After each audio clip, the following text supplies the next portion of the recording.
The Muslim Public Affairs Council recently held its annual convention. Topics include the state of American Muslims, conversation on European Muslims, and the role globalism plays in religion. First, the 30-minute opening remarks of the group's chairman and president.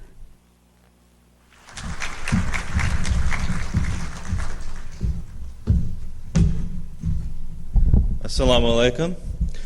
Good morning, and thank you for being one of our attendees at our convention. This is our 5th annual convention, and I look forward to having an excellent day today and an excellent dinner this evening. I will be giving a full chairman's report on MPAC this evening.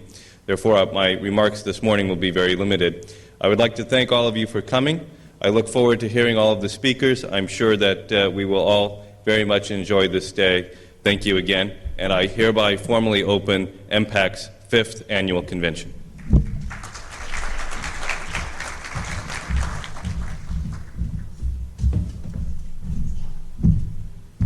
Thank you very much, Dr. Ali. We have a special treat here for the next speaker. He is the president of the International Strategy Policy Institute, also known as ISPI, which is based in Chicago, Illinois. ISPI has recently, within the past few months, I take it, has officially become a member of the MPAC family. He will be giving a presentation on the Islamic attitude toward pluralism. Please welcome Dr. Javeed Akhter.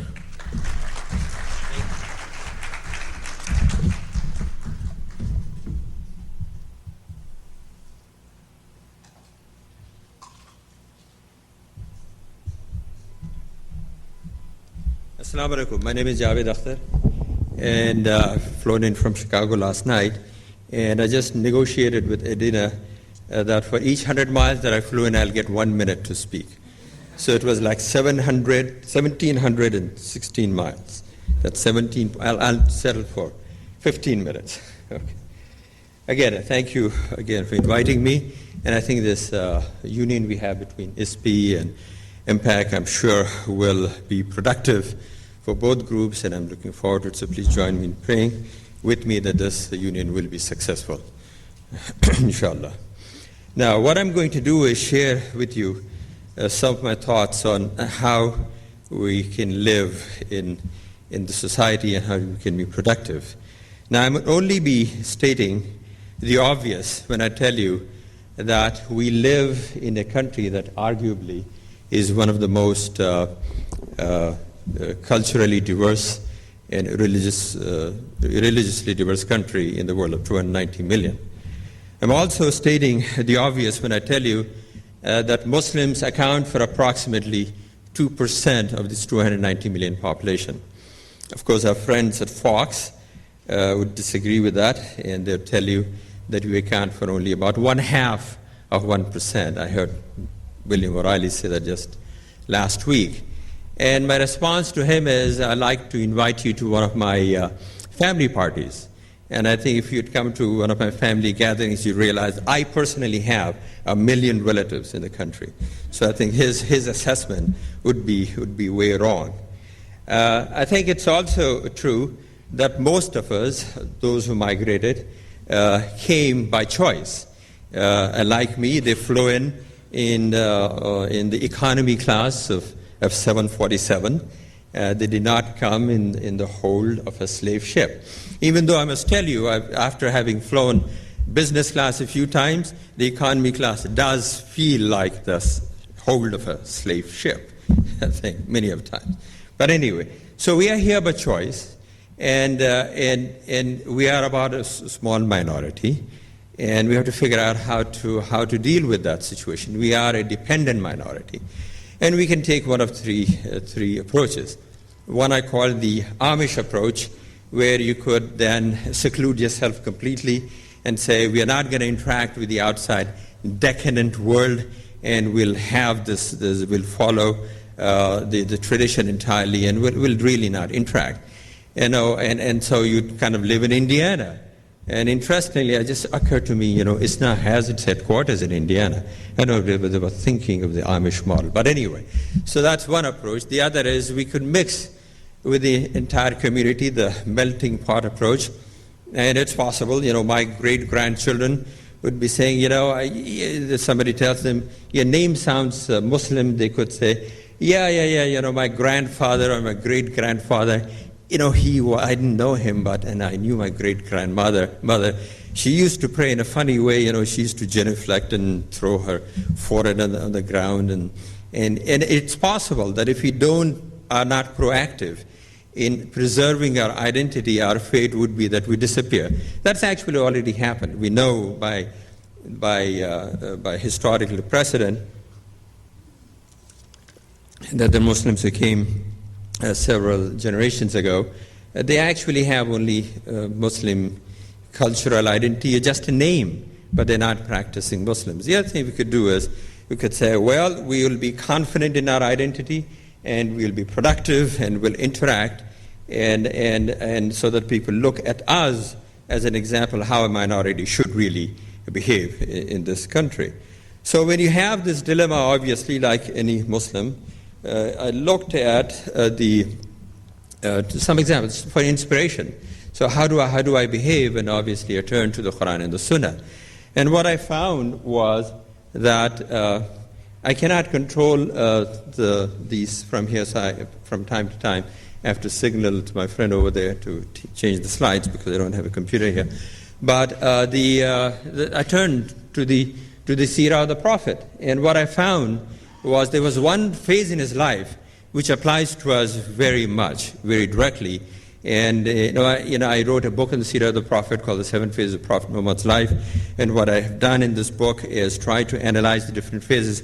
I am convinced that now if the Prophet ﷺ's life was like a script, somebody had submitted a movie script to a producer, here is what we have written, they would say, no, it's impossible, improbable, that is not possible, you can't do it. And if you look at, for example, in one stage, here he was in Mecca, he was being persecuted under duress, and then a month later, he was in Medina setting up a pluralistic model, setting up a covenant. And that is the part of his seerah which I think applies most directly to us at this time. And I think that's what Quran talks about when it says, لَقَدْ كَانَ لَكُمْ فِي رَسُولِ اللَّهِ أَسْوَةٌ حَسَنَةٌ. The example of the Prophet is the best example you will find. So if you can have in the next slide. So the thing that comes to mind then is what he did when he moved from Mecca to Medina. He got everybody together. There were all these disparate groups. There were the Aus and the Khazraj, and the 3 Jewish groups, the Banu Qurayza and Nadir and so on, and a number of other groups. And they wouldn't talk to each other. They were ready to kill each other. He was able to, through his charisma, through his power and personality, get them all together and have them agree on a document that is a historical document. It is in the appendix of my book. It has 53 clauses in it, and it's called the Covenant of Medina. What did the Covenant of Medina do? Let me just take this out so that it's easier. The Covenant of Medina set out the principles that are essential to the functioning of a pluralistic society. That's what it did. It is the first document of its kind, actually. It's a very important document to study. Can I have the next? Can I have the next slide? Hi, can I have the next slide?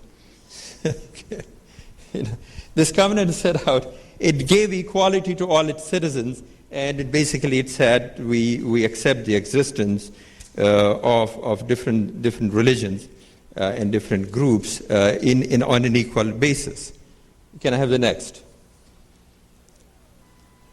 All religious, ethnic, and tribal groups had equal protection and rights and dignity. When there were disputes between groups, then they would be settled on the basis of what the laws for the defendant were. Can I have the next? So they would live by their own beliefs, so they don't have the personal laws, and judge themselves by their own laws and help each other against any outside threat. Next. Actually, the term Ummah was used for the first time in this covenant. And when the word Ummah was used, it didn't apply just to the Muslims that were living there, it applied to everybody. It said everyone, the Muhajir, the Ansar, the Aus, the Khazraj, the Jewish, they were all part of the same Ummah. And again, I read it in translation, it's Robert Guillaume translation. It's Ibn Hisham's Sirah, but actually Ibn Ishaq did all of the work. Ibn Hisham simply did the editing and the annotation, so I think it's appropriate to call it Ibn Ishaq Sirah. They were all considered part of the same ummah. That's very important. Next. The Medina was then to be sanctuary for all of the signatories of the covenants. Over there was an outside. They would be together in fighting the threat. Next. So loyalty, therefore, to the covenant became essential. In fact, the phrase, can I have the next slide? The phrase loyalty is a protection against treachery appears many times in the text of this document. Next. So the Muhammad Sallallahu Alaihi Wasallam's inspiration, of course, in all of this was the Quran itself. As has been told very aptly, Muhammad Sallallahu Alaihi Wasallam was the living example of the Quran. And what was in the inspiration of the things what inspired him, those Quranic ayahs, it's part of our belief system. You have the 5 pillars and the 6 believe the arkan. One of is that you believe in all of the previous messengers. Not only do you do that, but you also do not differentiate between them. And the term that is used is la ikraha fid din. The la is a very important, very useful, very interesting term that is used in the Quran. When they say, the Quran doesn't say,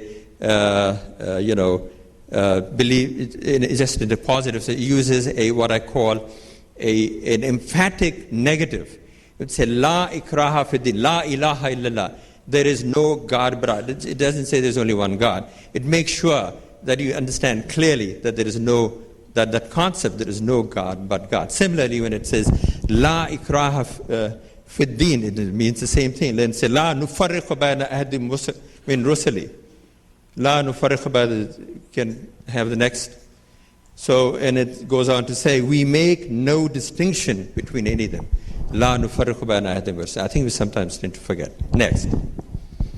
The other ayah which I'd like to bring to your attention, which is again mentioned many times, the Quran has this tendency that it's trying to get a concept across. It repeats it many different ways, positively, negatively, in many different ways. And the other is this ayah.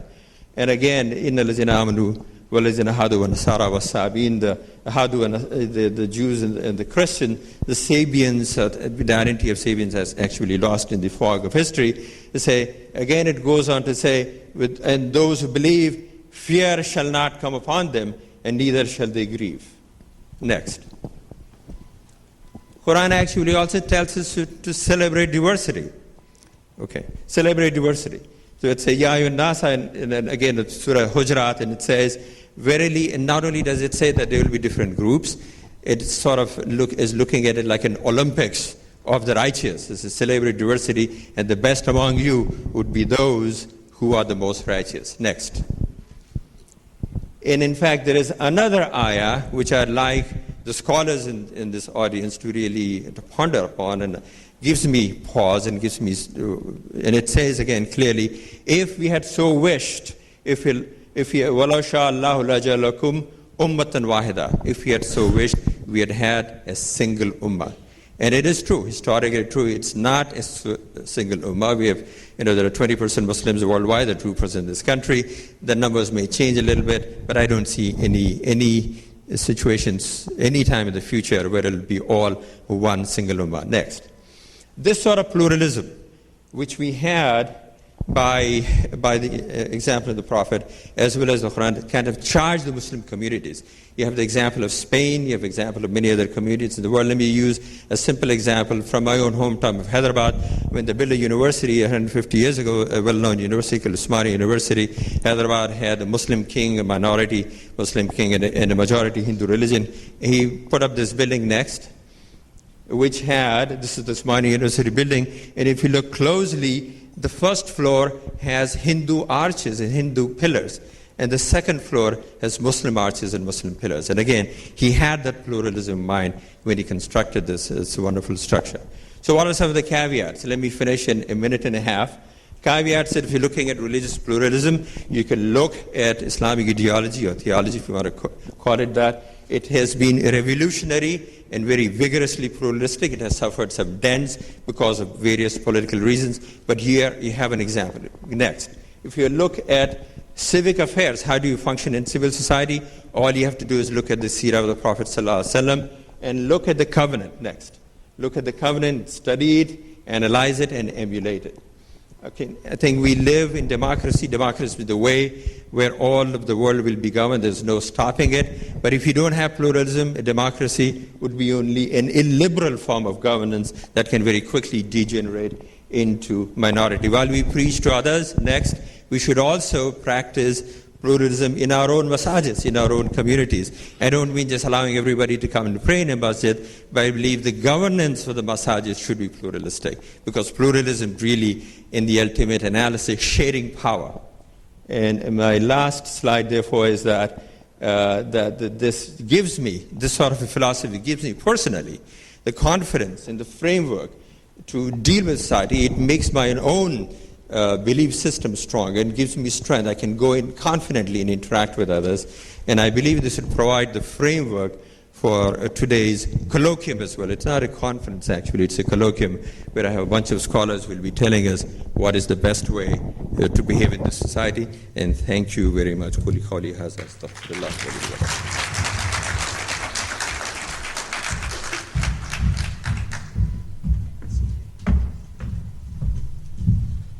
Thank you very much, Dr. Akhter. We're looking forward to our prolonged relationship with ISPI. Excuse me. Finally, for our opening remarks, we have someone who's well known to the Muslim community. He's a former member of the U.S. Army and is currently an author for God and Country, the title of his book, which will be at the MPAC booth. He will be available for signing throughout the day. Please welcome Chaplain James Yee.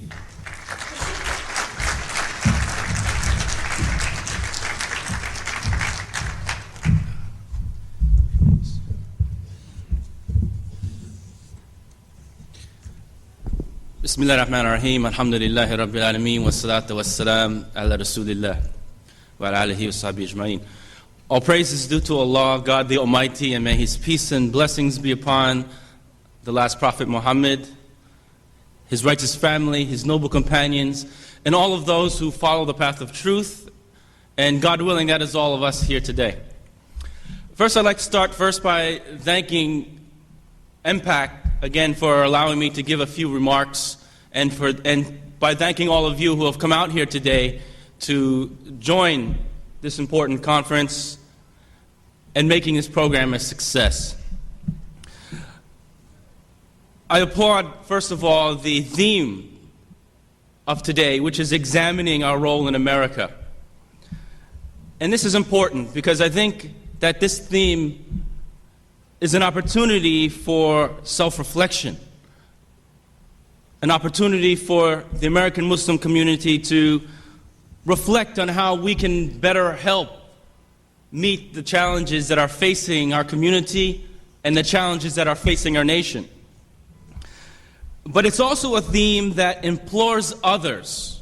The theme of examining our role in America is a theme that also implores others to recognize that the American Muslim community has and is making significant positive contributions today, despite the enormous challenges and difficulties that have been placed in front of us. One of the things that the Prophet Muhammad said was, "Fahras bima yanfa'ak wa la ta'jaz." He said that we should strive and pursue those things which benefit us and not to be weakened. And this is important because that's what we're doing here as American Muslims. We're striving for those things which are benefiting our country, our community, our families, and ourselves as individuals. And we're not going to allow the challenges and the difficulties and the obstacles that have been placed in front of us to prevent us from reaching that excellence. Another thing that the Prophet himself said, إِنَّ اللَّهَ يُحِبُّ إِذَا عَمَلَ أَحَدُكُمْ عَمَلًا أَن يُتْقِنَهُ. The Prophet also said that God the Almighty, verily, for sure, He is pleased that when one of you amongst us does something, that he or she does it with excellence. Now, I'm a former U.S. military service member, and the motto of the Army used to be all you can be. And this is essentially what the Prophet was saying, to be all that you can be. And the theme of today's convention is the confirmation that we are here as American Muslims, contributing to the building of this nation in a positive way, being all that we can be. Now, on a personal level, over the past 2 years, I myself had some personal difficulties and struggles. For after 9/11, while our nation was struggling with rounding up terrorist suspects and putting them down in Guantanamo Bay, Cuba, down at that controversial prison camp, and where in 2003, some 660 prisoners, all of the Muslim faith, were being held. I was sent down there as a U.S. Muslim chaplain, serving in the ranks of our military, to serve that operation, a most highly sensitive operation. And I made great contributions while I was down there in the 10 months that I had served. I had received official recognition and awards for my service down in Guantanamo by the commanding general, Major General Jeffrey Miller. I had received several letters of recognition from him, as well as I had received the best officer evaluation report that I had ever received in the 14 years as a commissioned officer for that service that I provided down in Guantanamo Bay, Cuba. And I was down there as an advocate for humane treatment of prisoners. I was down there as an advocate to uphold the fundamental American value of religious freedom and diversity, tolerance. I was down there being a patriot. And I want to share a little bit about my story with you and what happened to me for doing that, for upholding those fundamental principles of value as an American Muslim. For when I came back into the United States on September 10th, 2003, I found myself in a situation where I was stopped by customs officials. And I would quickly be arrested under suspicions that I was a terrorist spy, that I had aided the enemy in some way, the prisoners down in Guantanamo. And I was locked away in isolation for 76 days, arrested in secret. And I was accused of these heinous crimes and threatened with the death penalty.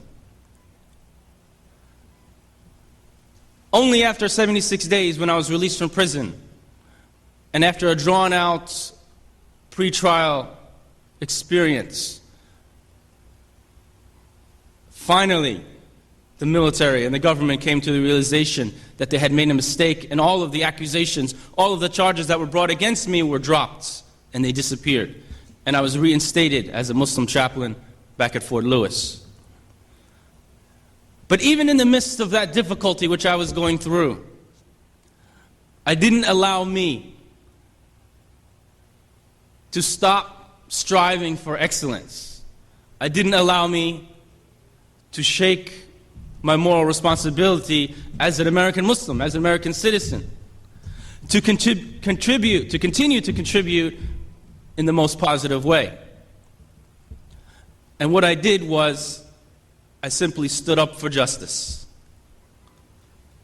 I've recently written a book that's been recently published called Forgotten Country, Faith and Patriotism Under Fire, in which I've chronicled my experiences and what it took to stand up for justice, and what it took for me as an American Muslim to stand up and fight and advocate for those fundamental American values of diversity and tolerance and religious freedom. I recently resigned my commission from the U.S. military. I'm extremely proud of my service to this country, and after receiving my honorable discharge in January of this year, in addition to another Army Commendation Medal, I completed the writing of my book and documenting of my experience in a manner in which my intent was to continue to contribute to the building of this great nation. The theme of examining our role in America is one that as I said, allows us to realize and reflect on how we can better meet those challenges, and it's a theme that is imploring others to recognize the positive contributions that the American Muslim community is making today, and that we are ready to continue to meet those challenges and to continue to make those great positive contributions every day.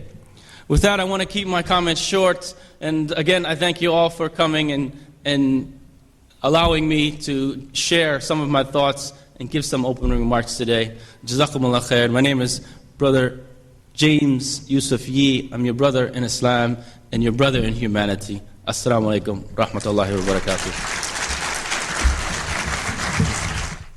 Now the current state of the American Muslim community. This panel is about 90 minutes. So this first plenary, the title is The State of the Muslim American Community, and the moderator is someone who the Muslim American community here in Los Angeles and nationwide is someone we are very well aware of, and we consider him a family member to many of us, Dr. Maher Hathout.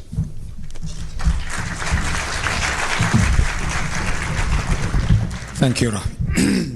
Bismillah ar-Rahman ar-Rahim. Alhamdulillah, wassalatu wassalamu ala Rasulillah.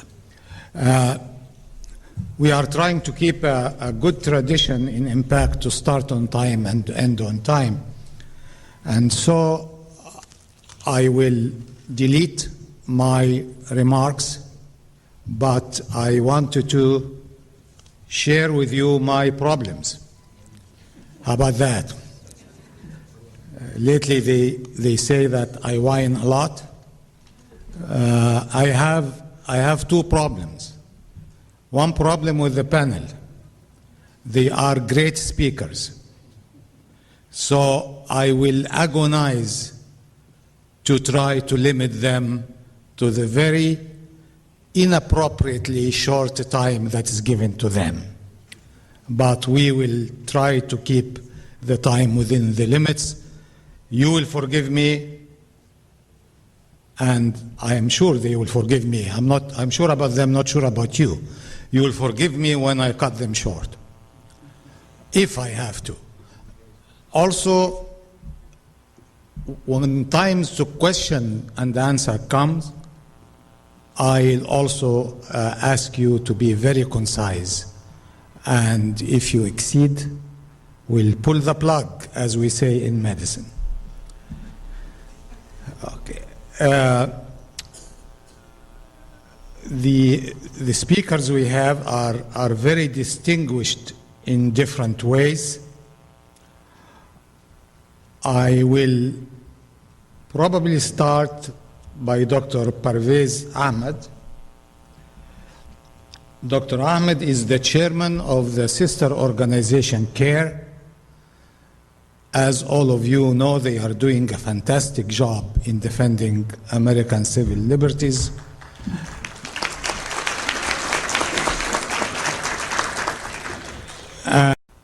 I will probably start by Dr. Parvez Ahmed. Dr. Ahmed is the chairman of the sister organization CARE. As all of you know, they are doing a fantastic job in defending American civil liberties.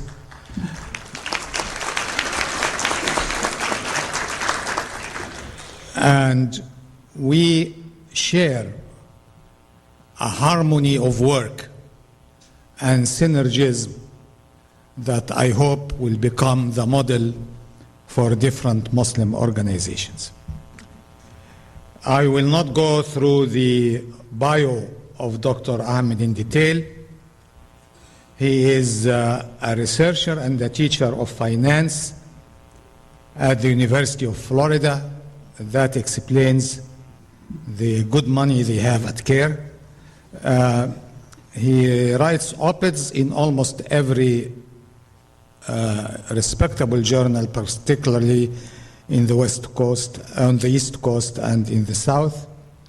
He won the Civil Liberties Award of 2002 from South Central PA chapter of ACLU, and others and others and others. Dr. Ahmed, please come to the podium.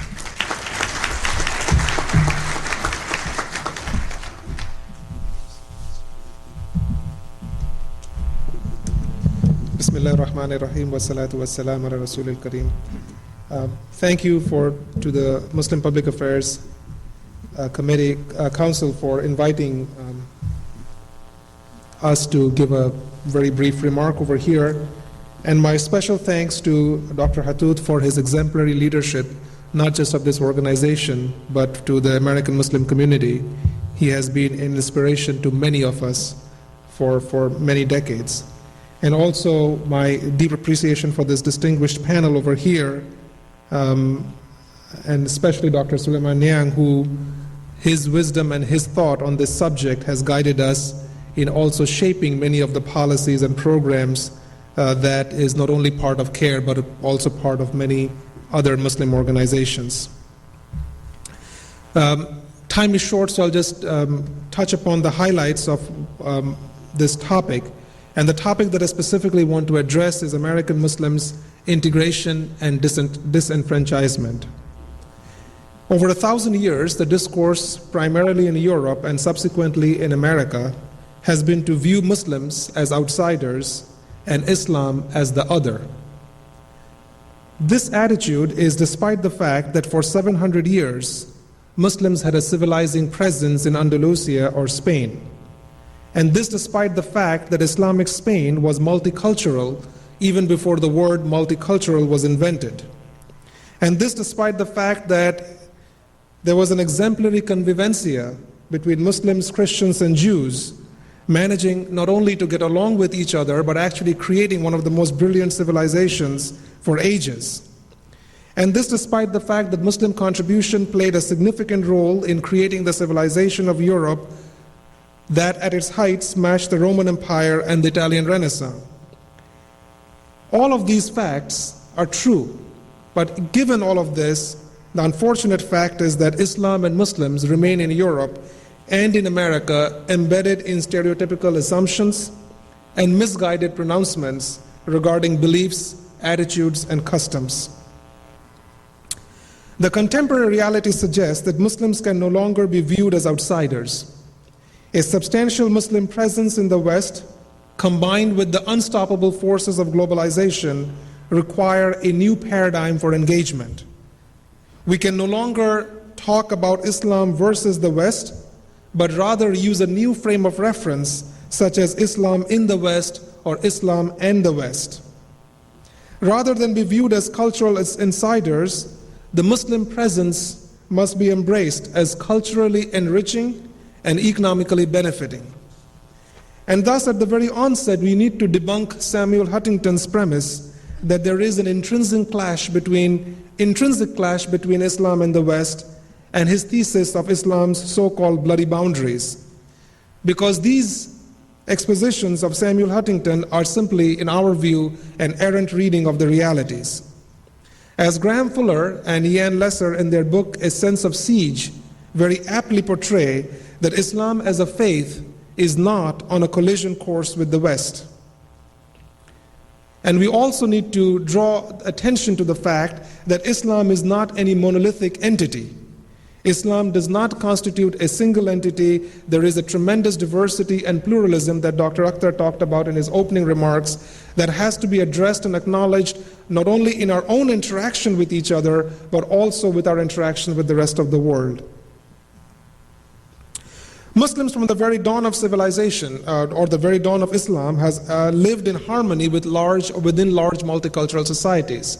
As Dr. Akhter's presentation very aptly pointed out, the Muslim multicultural framework at the time of the Prophet ﷺ in Medina, and which the most tangible evidence that is in our hands today is the covenant or the Charter of Medina. The fact that Muslim minorities, whether they live in the West or they live in the West, live in the East, they live in theological congruence with the Quran. Because the Quran says in chapter 2, verse 115, to God belongs the East and the West. Wherever you turn, there is the presence of God. So this dichotomy that we set up, Western Muslims versus Eastern Muslims, or West versus the East, is not really theologically grounded in the Quran, because the whole of earth belongs to Allah subhanahu wa ta'ala, and the Islamic presence has forever and ever been in all parts of the world, and it will continue to be in all parts of the world. And the Muslim minority experience, whether it is today or at the birth of Islam 1400 years ago, continue to be shaped by the seminal birth of Islam. Islam started as a minority religion. So for us, the minority experiences living in the West, or from where I come from, living in the East, I was born in India, the Muslim minority experience continued to be shaped by the Prophet ﷺ's example in the first 13 years of his life, or what we call the Meccan period. But when you look at the Muslim minority experience, it's a very interesting minority experience. Muslims have ruled as minorities, definitely in India and in many other parts of the world, Muslims, Spain, and others. And if you look at the Muslim minority experience, it spans a gamut from being just rulers to oppressive tyrants, from being celebrated citizens to being despised, ridiculed, and hounded. So with this rich backdrop in history, the Muslim presence in the West today, and specifically in the United States, presents a challenge and an opportunity that was unimaginable even a decade ago.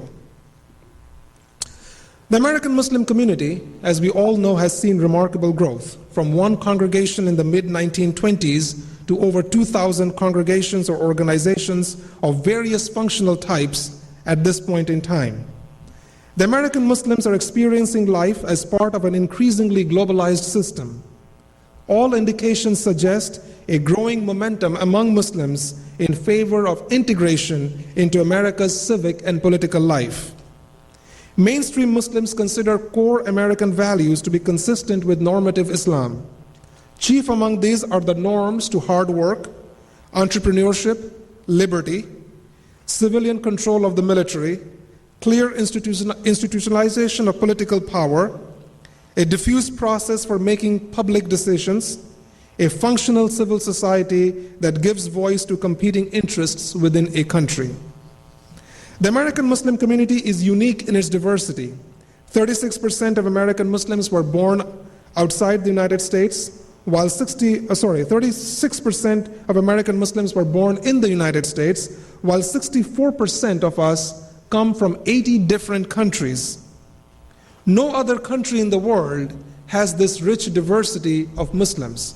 As Dr. Akhter perceptively mentioned, no other country in the world has a rich diversity of religions and ethnicity, but even within the Muslim community, no other country in the world presents this rich diversity of ethnicity, thoughts, and views. The American Muslim community is thus a microcosm of the Muslim world. It includes all religious schools of thoughts, intellectual trends, political ideologies, and Islamic movements. And this by itself presents a tremendous challenge, but in my view presents a tremendous opportunity of interaction and development and cultural enrichment by which we can not only benefit the community, but also benefit the society at large. We all know that the three major ethnic groups in the American Muslim community are South Asians, Arabs, and African Americans, with about South Asians 32%, Arabs 26%, and African Americans about 20%. Muslims from various African countries constitute about 7% of the Muslim community, and there are more Muslims that came from Pakistan, about 17%, than from any other country. The Muslim community is also younger, better educated, and better off financially than the general public. Now here are some reflections on the integrative attitudes of American Muslims. In a survey that has been done quite a while back, over 3/4, 77% of Muslims reported that they have been involved in organizations that have helped the poor, the sick, the homeless, or the elderly. 71% have been involved with a religious organization or a mosque, and over 2/3, or 69%, have been involved with school or youth programs. Little over half of those surveyed, 51%, also stated that they had called or written to the media or to a politician on a given issue or had signed a petition. The majority, of Muslims, 58% believe that individuals, businesses, and religious organizations in their communities have undergone discrimination since 9/11. Despite this fact, an overwhelming number, 93%, favor participation in the American political process. Almost the same number also support the idea of contributing financially to non-Muslim candidates and social service programs. But despite these integrative attitudes, we cannot escape the fact that there is a significant rise in anti-Muslim sentiments in this country, which is hindering the progress of integration and also creating tensions between the American Muslim community and other communities.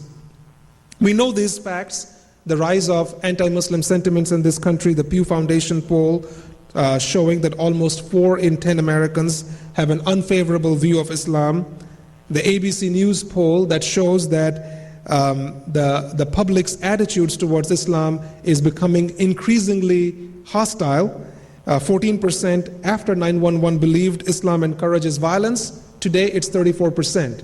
So although we are far removed from 9/11, the public has a greater misunderstanding of Islam today than it had immediately after 9/11. If you look at CAIR's civil rights report, you can see double-digit, triple-digit increases in discrimination and unfortunately hate crimes. If you look at CAIR's poll, 2004 poll, it shows that more than 1/4 of the survey respondents agreed with stereotypes such as Muslims teach their children to hate or Muslims value life less than other people. When asked what comes to mind when they hear the word Muslims, 32% of the respondents had a negative comment and only 2% had a positive view. And all of these negative attitudes matter, because these negative attitudes reflect into something that is of immediate concern to us, which is our civil liberties. The Cornell University poll that was done last year shows that 44% of our fellow Americans believe that some curtailment of civil liberties is necessary for Muslim Americans. Something that would not be applied to any other community. A significant portion of Americans have no problem in saying or believing that our civil liberties should be curtailed. 29% agreed that undercover law enforcement officers should infiltrate Muslim organizations. And this is particularly relevant given the current news about President Bush authorizing surveillance of Americans. And my time is almost up. So in conclusion, of course this is a huge topic and certainly cannot be done justice in the short time that we have. But one good news out of all of this is that rather than be cowed by all of this negativity and all of these attitudes around us, the Muslim American society and the community has responded with a lot of positive energy. Your presence over here is reflective of that positive energy. But Muslim Americans have done a lot of outreach efforts in trying to overcome the negativity about Islam and Muslims. I can only cite the activities and projects that CARE has undertaken, but I'm sure many other organizations can put up an equally impressive list of items that they have done. For example, the Quran Project. After 9/11 or after the Guantanamo desecration news came out, CARE responded by offering a free Quran to anybody who calls our office to request one. Over 25,000 Americans have requested a free copy of the Quran. 17,000 have received them by today, and there is a very positive response from the people who are receiving this Quran for the first time, having an opportunity to read a copy of the Quran. Similarly, the Library Project, where over 8,000 libraries have now been provided books, authentic books or well-written books about Islam and Muslims. The ad campaign, the PSA campaign. In other words, in short, the Muslim community is not taking these attitudes passively. They are responding, and which is a positive sign towards their empowerment and their integration. So in conclusion, I will simply leave you with 2 words of advice coming from 2 of our role models. One is the our Prophet Muhammad sallallahu alaihi wasallam himself, where he said that you are all custodians and you will be questioned about the things under your custody. In other words, there is a great deal of responsibility on all of us in this room. The responsibility is not on the people on this podium or the people that you will hear from throughout this wonderful convention, but it is on each and every one of us. we have a responsibility and an obligation to respond and continue to respond to this negativity in a positive manner. And the last comment, or the last quote that I will share with you, comes from Ali radiallahu anh, when he sent Malik bin Ashtar to become the governor of Egypt. And I think this quote will summarize our attitudes towards this situation, our situation today. This is what Ali advised Malik as he was being dispatched to become the governor of Egypt. He said, "Know, O Malik, that I am sending you to a country that has been subjected before you to both just and unjust rulers. So the people will judge you in the same way that you stand in judgment of your predecessors. Therefore, let good works be your true assets. Discipline yourself. Covet not that which is not rightfully yours. Train your heart to feel compassion for the people, to love them and be kind to them. Do not behave like a ferocious beast towards them, snatching away their sustenance, for the people are of two categories. They are either your brother in religion or your fellow human beings." أقول قولي هذا واستغفر الله. السلام عليكم.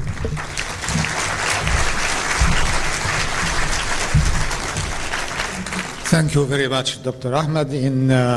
In his rushed, valuable presentation, Dr. Ahmed highlighted several important things. He said that unfortunately in the last 1,000 years, Muslims in the West were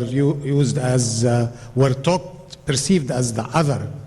That's in spite of a history that should have defied that. He also indicated that we live at a time of globalization. There should be no collision and no clash. And this is an opportunity that Muslims here are a microcosm of the Muslims in the world, and there are opportunities that come with that. He definitely indicated how being a minority can highlight the values of universality, and also he offered very valuable statistics that I'm sure he can make them be available to you. The next speaker is a person that I described adequately in Chicago as a person who does not give a talk. He plays an intellectual symphony. Professor Sulayman Nyang is that person. The only drawback is that we don't have a time for a symphony, so we'll ask him just to play solo. And Dr. Nyang, I am sure all of you already know him. He is a professor of African Studies at Howard University. He is probably on the advisory of every respectable Muslim organization in America. I don't think that there is one that will not grab him for advice, and if there is such a one, then this one will not deserve his advice then. He was originally a diplomat, was ambassador and head of chancery of Gambia, of Gambian embassy in Jeddah, Saudi Arabia. Then he went to academia, and since then he has been enriching Islamic thought and Islamic activism. Dr. Nyang. And I'm sure, I ask again for your forgiveness that I'm going to limit Dr. Sulayman for only 13 minutes or so. Thank you very much.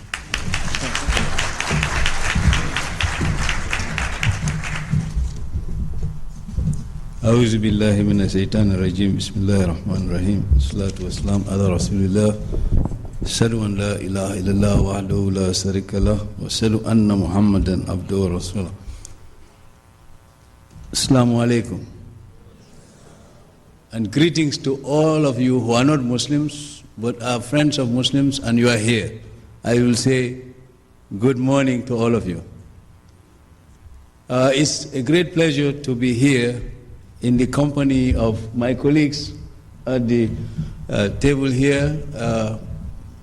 All of them are very accomplished in their own areas, and they are doing their very best for the Muslim society. And I hope that we will be able to share with you our thoughts. Since I'm going to speak again, I'm going to give you an appetizer, and hopefully we'll make sure that you come for the whole course later on in the day. When we talk about the state of the Muslims in the United States, we can look at it historically, sociologically, politically, and economically.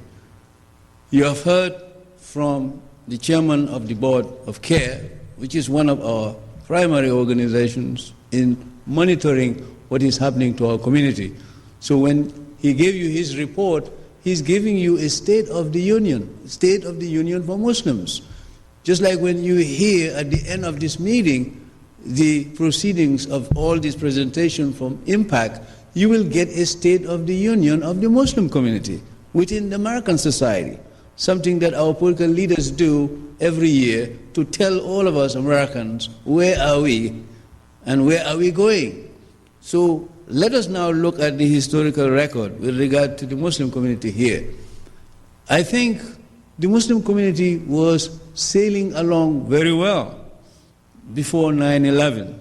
So from a historical point of view, we have to look at pre-9/11 and post-9/11. And in a very short time, I will just give you some markers for you to think about. And then, of course, in your own research, because we're educated, you will be able to confirm or negate some of the things that are put forward before you. First of all, if you look at the Muslim community, you will notice that the Muslim community has been able to make tremendous progress in America. No other immigrant group has been able to accomplish economically within a very short time as has the Muslim community. This is likely because the Muslim community in America is very different from the community in Europe. The Muslim community in America are the children of the Cold War. If you want to get index of this, you live in California. Before World War II, there were less than 50 Vietnamese in this country. As a result of the Cold War, since 1945, we now have over 1 million Vietnamese. You live in California, you can verify that. Now, if you look at the number of Muslims in America before World War II, you will see that the Muslims were a very tiny minority. In fact, I use the metaphor of a needle in a haystack. You will not find many Muslims at that time. But since the Cold War, the number of Muslims have multiplied remarkably, to the point that you had what Dr. Parvez Ahmad told you, that you now have in the United States Muslims from 80 different countries, something that the MAPS project, when Zogby did the survey, found out. Today, it is only in America that you can go to a masjid in the major cities of the United States where you will have an Albanian, an Afghan, an Algerian, alphabetically Bengali, Bahraini, all the way up to Yemen and Zanzibar. Only in America. Now that's a good index from a historical point of view in terms of how far we have traveled. That Allah in His wisdom has decided over the last 50 to 60 years to assemble all of us as if He assembled all of us for Yawm al-Qiyamah. And the example for Muslims is the Hajj. When you go for Hajj, you have Muslims from all points on the globe. The fundamental difference between the American Muslim experience and the Hajj experience is that in America it is 24/7. You live in a geographic zone where these Muslims live as fellow Americans. Whereas in Saudi Arabia, they have Saudi Muslim hosts, and the rest are Muslim guests from other parts of the world. Here you live together as Americans and Muslims. That's a very fundamental point to take into account here. The second thing from a historical point of view is that since 9/11, the Muslim situation in the United States has made the Muslim the most visible minority. See, in America, minorities tended to go through a process of transformation until they melt into the larger society. That's why scholars came up with the concept of the melting pot. which was very much an idea that developed after the Civil War, with the migration of a lot of people coming out of the Slavic zones of Europe and Southern Europe. So you now have this gradual melting of the groups. The Muslims were coming to this society from the Arab world, from South Asia, Central Asia, Southeast Asia, and those of you who have read some of the things I have written, and Ivan Haddad and others, you know that whole history. What I want to say in this brief moment we have here is that if you look at the historical record, you will see that the Muslims in the United States are not only very diverse, to the point that we have the replica of the Hajj, and as you heard from Dr. Parvez Ahmad, that the Muslim community is not only over 80%, but the Muslim community comes from every complexion. Now, what is unique about the Muslim community here in the United States is that the Muslim community here is a very affluent. We have over $40,000 in terms of the household income of families. Above, if you go to the library, you look at Encyclopedia of American Religions, and you look at the figures for the various groups, you will see that the Episcopalian, the Jews, and others, the Muslims are high up there in terms of earning power. And this is likely because they are the children of the Cold War. They came to America and they studied. And many of them never went back. They were kept in America because of what I call conjugal entanglements. They get married here. So for that reason, they are here. So from a historical point of view, you can see that you are part of a community that's a microcosm of America in terms of racial differences. It's a microcosm of the Muslim world in terms of diversity of the Muslim world, both languages and in terms of sectarianism, as Dr. Ahmad points out to you. Now let us look at the sociological reality on the Muslim community in giving a report card for the Muslim community. From a sociological point of view, we have two kinds of Islam. We have suburban Islam and inner city Islam.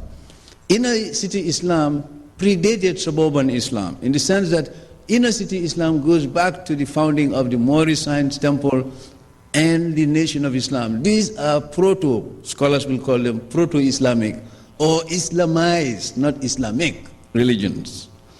But the Nation of Islam has grown out of its old mode under the leadership of Imam Waridin Muhammad, to the point that today, if you look at the Muslim Journal, you will see a Quran on the one side and you see the American flag on the other, showing that the African Americans who came out of that experience have now asserted their identity that they are Americans and Muslim at the same time.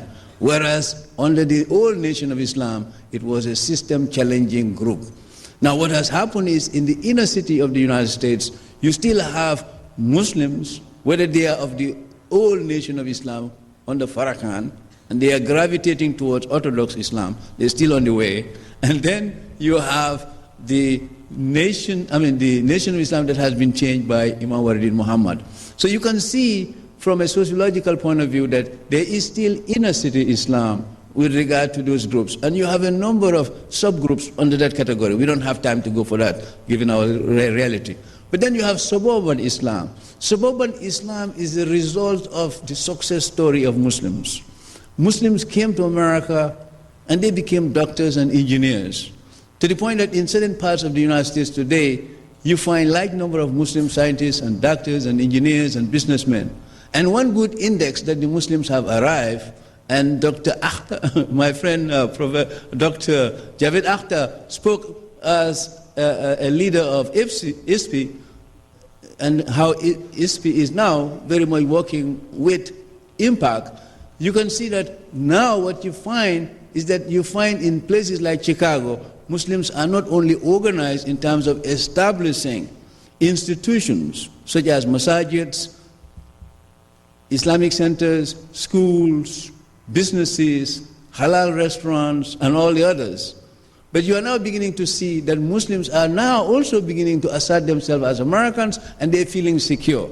For those who are from South Asia, among those Hyderabadis, one good index that they have now developed some kind of psychological comfort in being American is that now among Muslims from South Asia, if you want to know that we have large number of Hyderabadis, they will call that city Chicago Sharif. Los Angeles Sharif, Houston Sharif. So you know that they are now comfortable.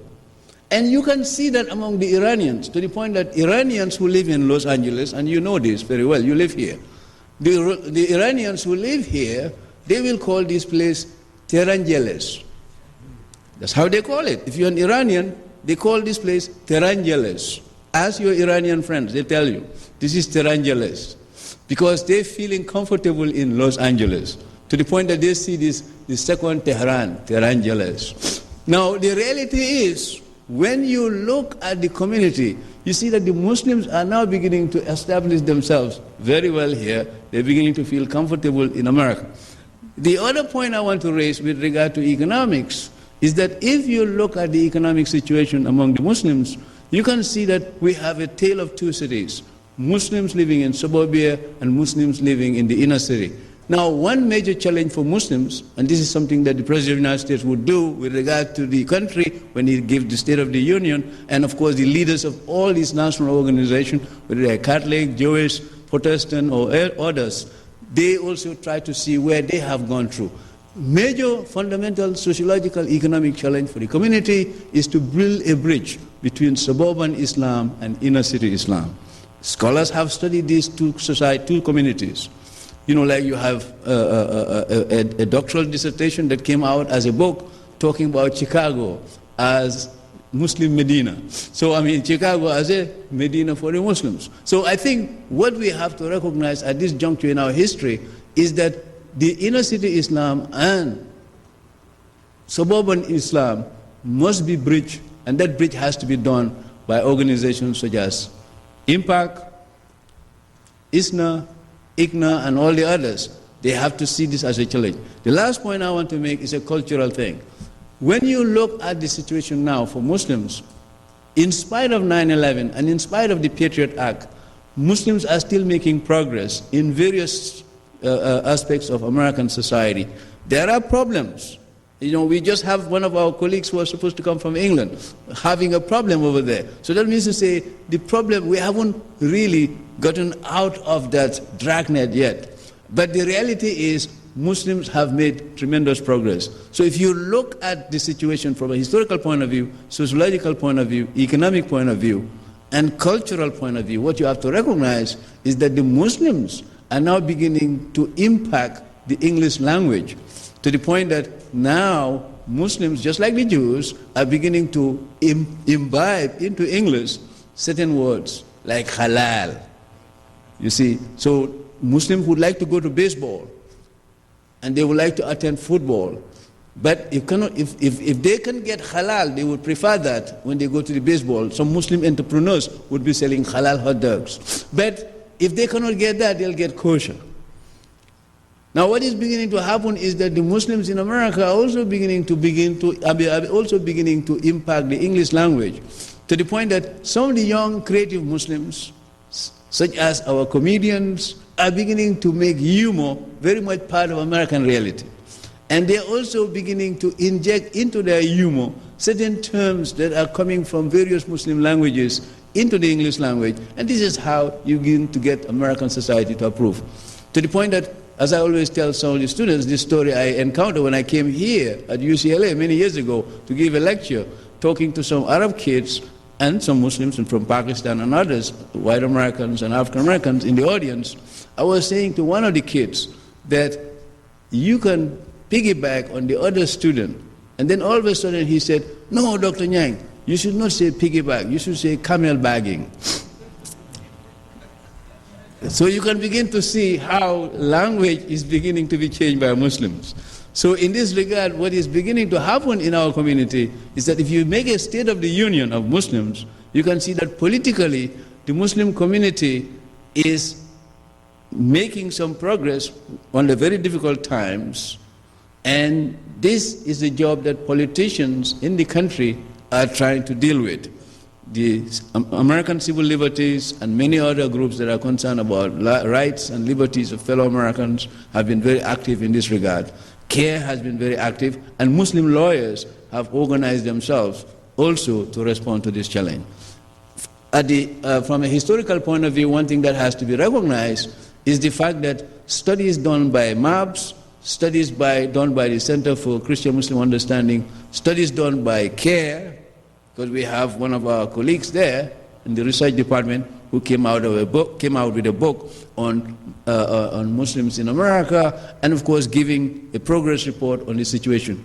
So what we can say really is that the Muslims are here to stay. And as I will elaborate when I speak again, the myth of return has been exploded. The parents always thought about Karachi, Beirut, Cairo, etc., because that's the tape that plays in their head. The tape that plays in the head of the young people here is Los Angeles, Los Angeles, Los Angeles. So those kids are not going anywhere. They're just going to stay here. So for that reason, when we give a State of the Union for Muslims, we must say that the Muslims are here to stay, and in spite of all the difficulties created by 9/11, they are not going anywhere. They are going to use the American Constitution to fight for their rights, and they will make sure that terrorism will not be associated with Muslims in the long term, just like Italians have fought very hard to make sure that the mafia connection is eliminated. Thank you very much.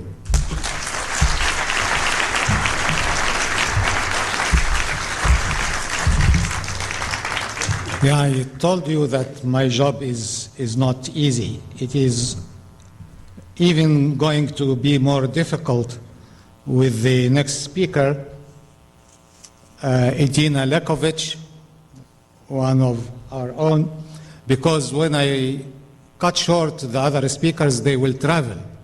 When we cut her short, she is staying with us, and we'll hear about it forever.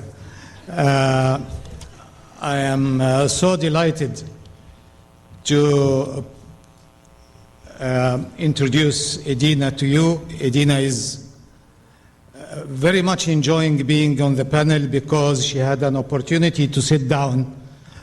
She has been on the run for 2 continuous days preparing for the convention. Edina is our communication director at MPAC, a lady with multiple talents, spoke all over the world almost. She even went as far as Malaysia, representing a very important point of views about Islam and about the role of Muslims in the West. She appeared on almost all the media. She wrote extensively, and she is finishing her master's degree in communication from Pepperdine. Edina.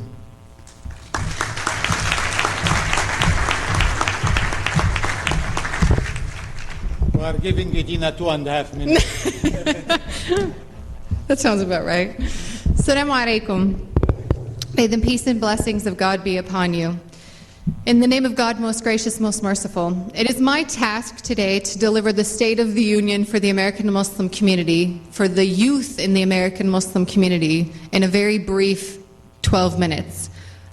I'm a person full of pragmatism, and I will cut straight to the chase. When we look at who we are as an American Muslim community, certain things are certain. One is that we know that our numbers range anywhere from 5 to 8 million, depending on who you talk to. Depending on who else you talk to, it could be 1 to 10 million. But studies have shown, a 2002 Cornell study showed that 40% of American Muslims are under the age of 29. 40% of American Muslims are under the age of 29. I have about 6 months left of my membership into that category, and from that position, I offer you the following analysis. First, I ask you a fundamental question. If 40% of the American Muslim community are under the age of 29, why aren't 40% of our speakers and our leaders on the national stage people who are under the age of 29?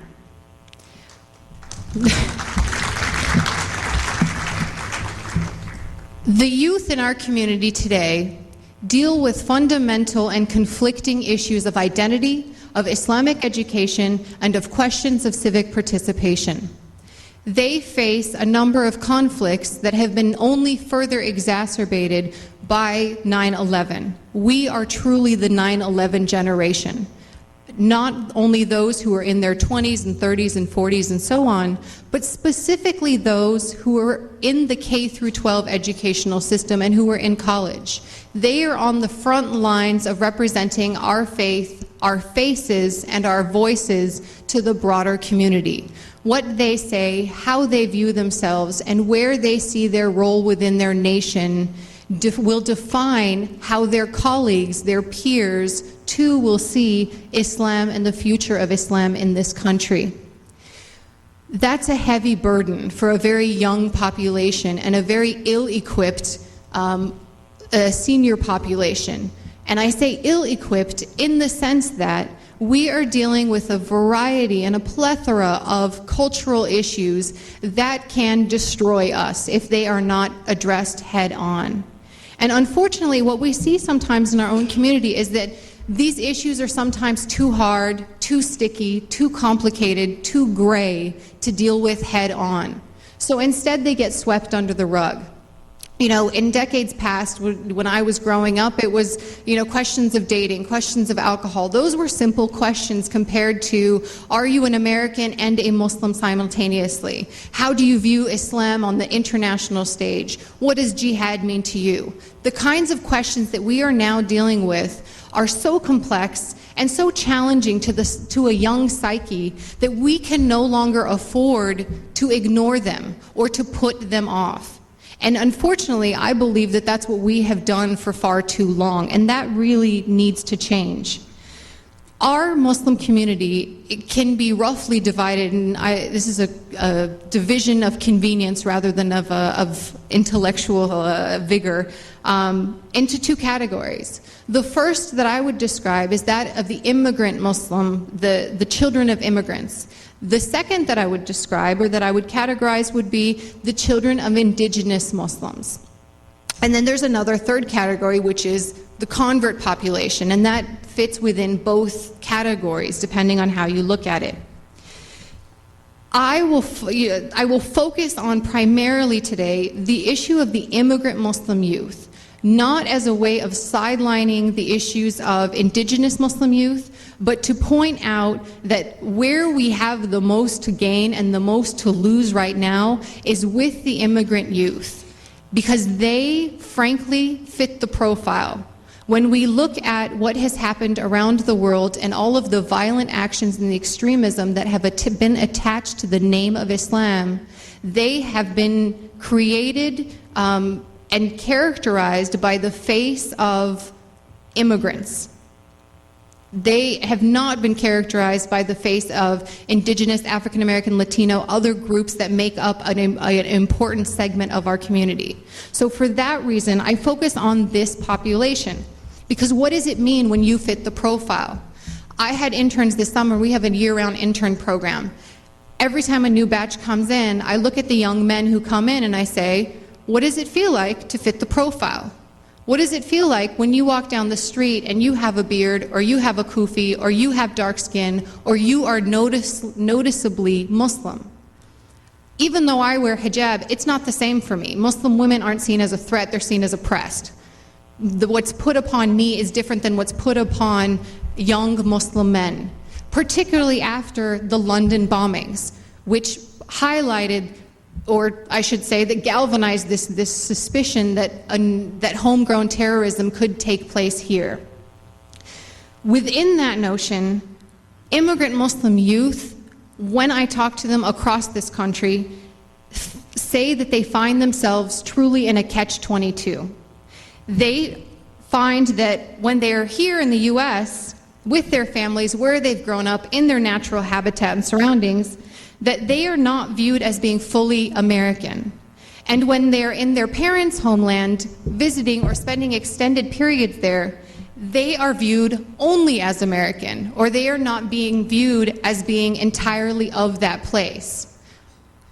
That presents an interesting challenge to a young person. What it says to them and what it can do, it can negate their own sense of any identity they may have. Because when they find themselves equally comfortable in both settings, but not fully accepted in either setting, What does that say to them about who they are and what an American Muslim identity means to them? Can you fit comfortably within an American Muslim identity if you are not seen as being fully American, or you do not perceive that you are seen as being fully American by your American neighbors?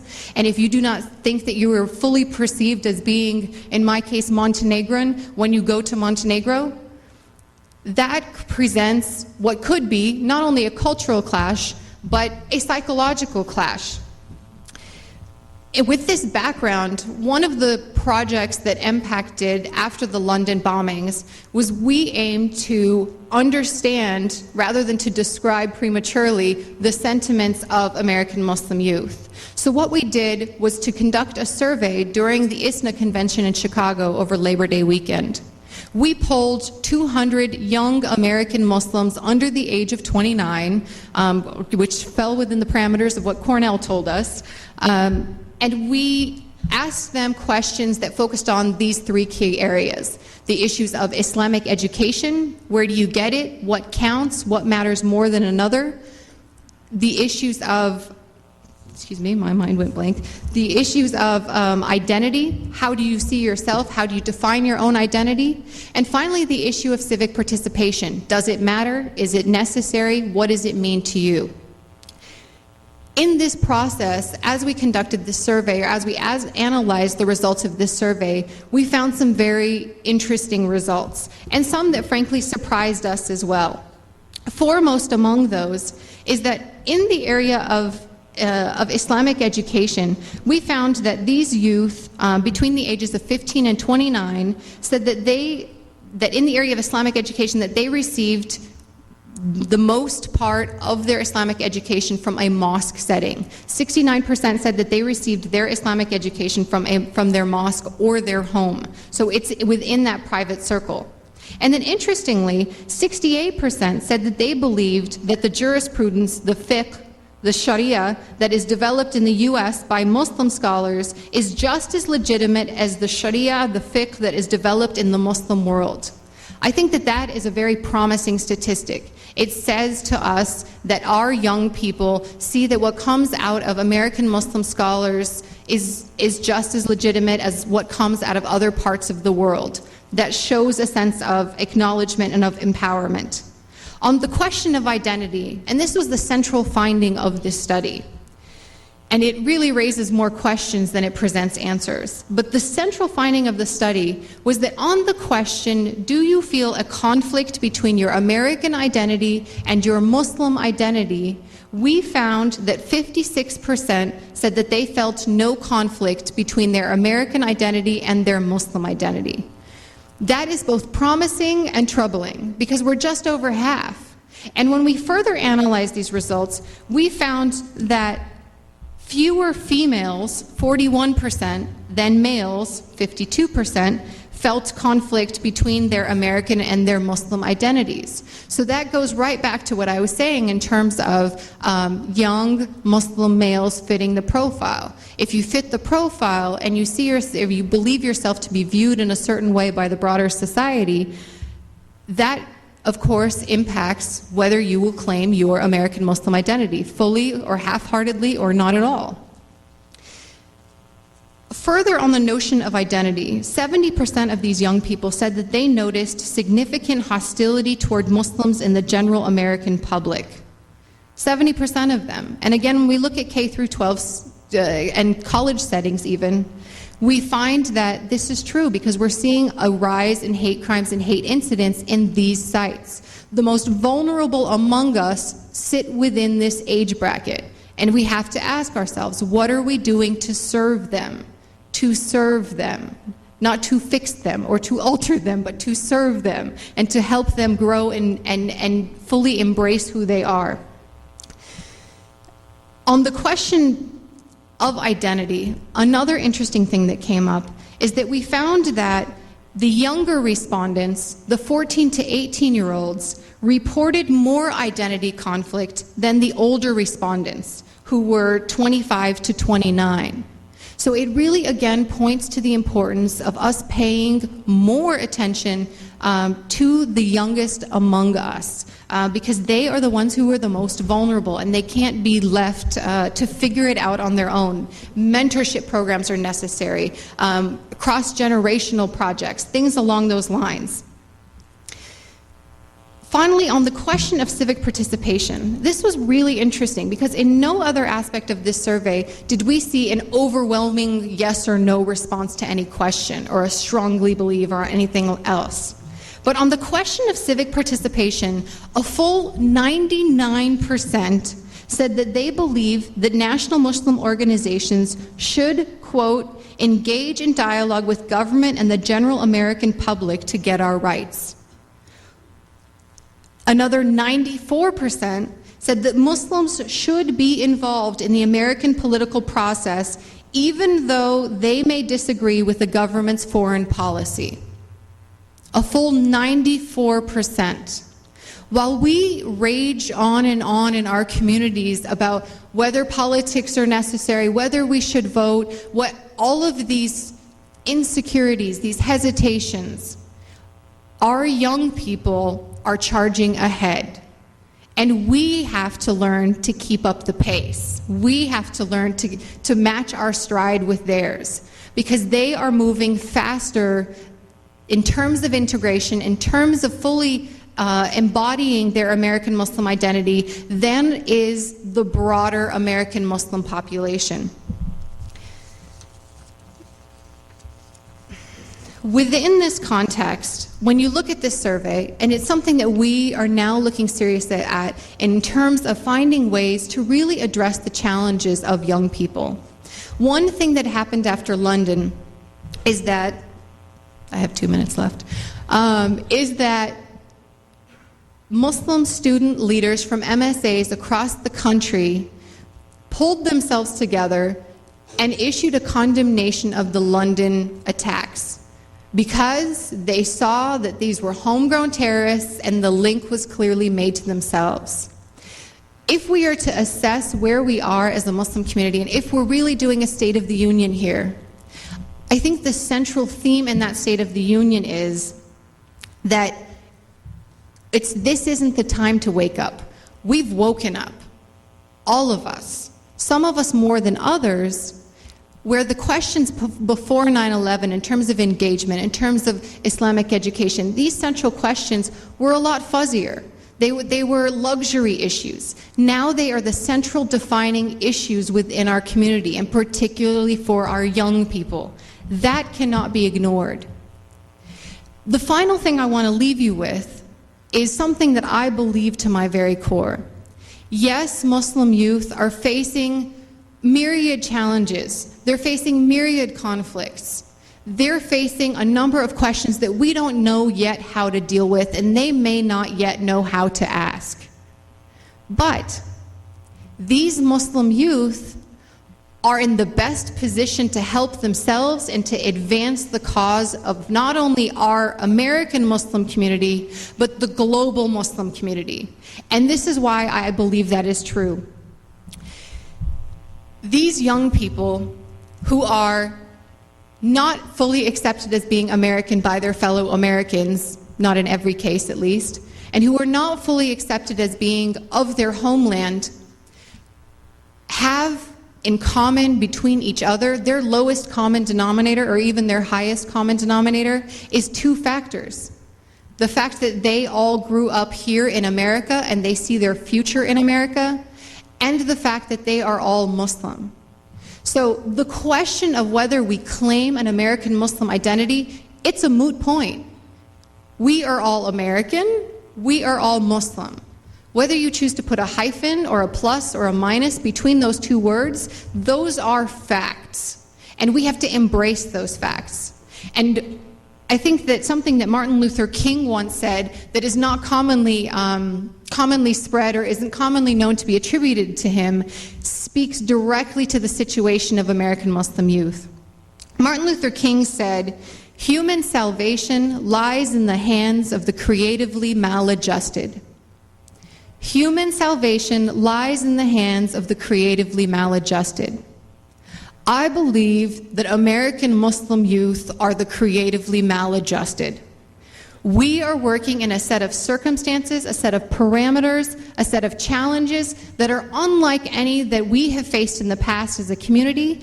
Altogether, so many different backgrounds, so many different racial and ethnic and sectarian backgrounds, but we are all facing it together. If there is to be a solution, if there is to be progress that takes place, it will come at the hands of the American Muslim youth. So it is time that our community not just tolerate the young in our populations, but that we push them forward, that we create opportunities for them, that we do not limit their possibilities. Among those who are creatively maladjusted, Dr. Nyang so notably mentioned Muslim comedians. These are creatively maladjusted people. You take a crazy set of circumstances, and if you can come out with the best possible solution or the best possible way to address the challenges that you deal with, comedy is the best way to go about it. Those who are creatively maladjusted in our community are those who are embarking on new and exciting projects and professions.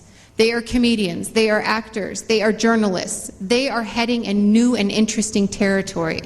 So my final charge to you, my mandate to you, my plea to you is be among the creatively maladjusted. Embrace it. Embrace your American Muslim identity and move forward. Thank you very much. Assalamu alaikum.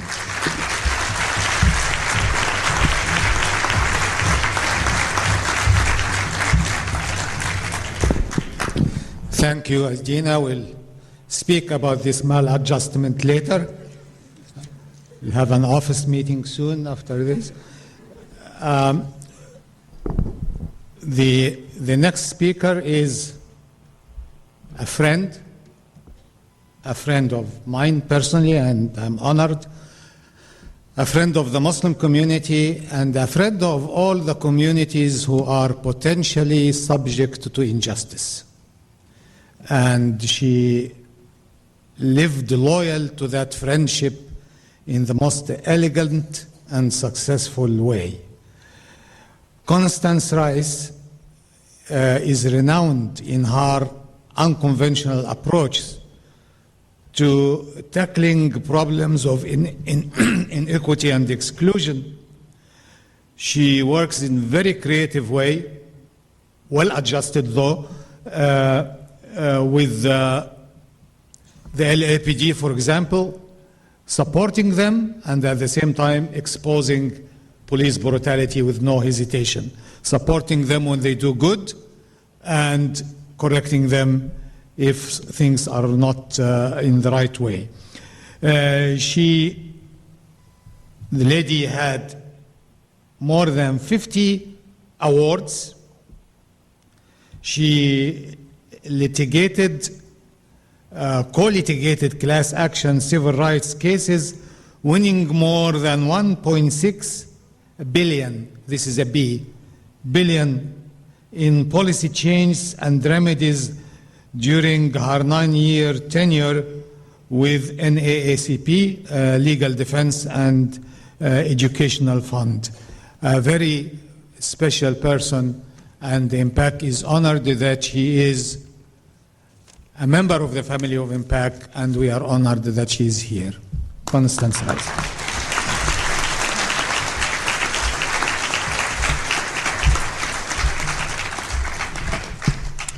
Good morning. Thank you for that generous introduction. I'm an immigrant and convert and native Muslim population here. 3 years later, under the tutelage of Dr. Hathout and Salam and Edina and others, I can say I know next to nothing, not exactly nothing. But I come with the same humility, understanding my extreme limitations in terms of my fluency. I do come as a friend, and I want to pick up on what this amazing panel, several of the themes of this amazing panel has set out for you. And I want to push the envelope. I'm sure you'll be shocked. I want to push the envelope a little further. When I look at the journey you have taken, it is with some awe and a great deal of fear. awe that with grace and flexibility in the face of danger, you have extended and opened up and said to Americans, do not fear us. We are American and we are Muslim. And if we aren't American yet, we are here and we will get there. And I would like to share with you that my family, we are black Brahmins, African-American divas and princes. I am the great-granddaughter of slaves and slave owners and Indian chiefs. We are Sioux, we are Seminole, we are Irish, we are British, we are Ghanaian, Senegalese, and we are also Geechee. You see Condoleezza has that gap in her teeth. I used to have it too until my wisdom teeth came in. That is the Geechee gap. It is the DNA marker that we came from the African tribes that lived off of the coast of North Carolina. It also partially explains the red hair and the freckles, but we are America, 19th century America blended, my family. We have been in the slave owners' households for 100 years. And my family, parts of it, have been here for 10,000 years, if you count my Native American ancestry. And yet, we are still the other. So that is just a warning. Get used to it. If they're just now getting accustomed to having their own half-relatives, for I am Sally Hemings, Condoleezza and I are Sally Hemings. We have lived in their households, we have shared their bloodlines, and we're still not recognized as Americans. So your journey, don't feel alone in that journey. The lady who was of Polish descent who lived next to my mother's mother in Reading, Pennsylvania, never learned to speak English. But we communicated by baking bread. And she would hand us Polish dumplings, and my grandmother would hand her Southern baked rolls, and they would hang each other's clothes up on the clothesline, and they could never communicate in any language except love, the language of neighbors. It is an extremely long journey, and America is a rolling experiment. She is the grandest human mix-up, assimilation, integration experiment that we've ever seen in the history of womankind. And Samuel Huntington has it wrong. You don't worry about American culture because there is no one American culture. There is no one American religion. It is of the many one. Our greatest credo is e pluribus unum, of the many one. Of the many means no one need lose their music, their core identity from their country of origin. You need not lose your food, your cuisine. You need not lose your perspective, politically, religiously, economically, or any other way. The many. It means we're going to be a salad bowl, not a puree. It means it's okay to have Irish pubs and yet march in the Veterans Day parade. It's okay for African Americans to change their name every 20 years. We've gone from colored, Negro, African American, black, and now back to African American. I claim them all. I'm not going to worry about it. We'd all be in therapy if we focused too much on that stuff. What I'm suggesting is, in a time of danger, you are grappling with alienated youth and the questions of integration and many of the other themes that were cased for you in the state of Muslim Americans and American Muslims. You are not alone. Every community in this country goes through it. But you are going through it at a particularly dangerous time. Now, as a lawyer, they call me Darth Vader because I'm always painting the worst picture. I don't like my clients to be unprepared. And so I end up focusing on the worst case scenario. And I don't want to scare people. I just want them to be ready for the worst case. I want my clients to be able to defend themselves. I want them to understand they have to be able to see around corners, and they have to be 10 steps ahead of the frightened people who are in charge of this country right now. When 9/11 happened, and my father was on the phone with me, he was in Connecticut, and he said, turn on the television. And we were watching as the second tower. I actually worked on the 81st floor of Tower 2 when I worked for the State Department of Law for the state of New York. I went to NYU Law School. And as we didn't know what we were seeing when that tower crumbled. And my father, who was an Air Force colonel and a military man, was screaming, scramble the F-16s, scramble the F-16s, where are the F-16s? NORAD should know. He did NORAD. And I was calling for my dad as I was coming out of the shock, and there was nothing on the phone. I thought perhaps he'd had a heart attack or something. He wasn't. So I'm screaming, Dad, Dad, Dad, and my mother picks up the phone and she says, will you please stop screaming on my telephone? I said, where is my father? What happened to him? She says, he's downstairs. He's getting his uniform on. He thinks he's going to scramble the F-16s. She told him the only thing he was scrambling was his eggs that morning, but he thought he was going to defend the country. My father spent his whole life defending this nation. And he is appalled at what he sees as the reaction in and by this country. To tell you the truth, I'm a little relieved that the reactions haven't been more draconian, because after calling my father, I called Ramona Ripston at the ACLU, and I said, Ramona, Korematsu is not happening again on our watch. We are not going to have concentration camps. We are not going to stand idly by, and we are not going to permit the Supreme Court to sanction the rounding up of Muslims and Muslim Americans. We cannot have what happened to the Japanese happen to these communities. And Ramona said, you're absolutely right. Then we realized we had absolutely no connection to any of you, wouldn't know how to help you, wouldn't even know whom to call to help. And that began the journey of me finding connections to these many very important communities. And I say important, and here's where I'm asking you to consider pushing the envelope. The United States of America is not the issue. The issue is the soul of Islam. This is a battle for the meaning of Islam in modernity. Who defines that is not going to be non-Muslim Americans. And it is not going to be resolved with nation-state war machinery. You can't invade your way out of this. You can't bomb your way out of this. You can't occupy your way out of this. This is a fundamental battle for hearts and minds. In this country, too.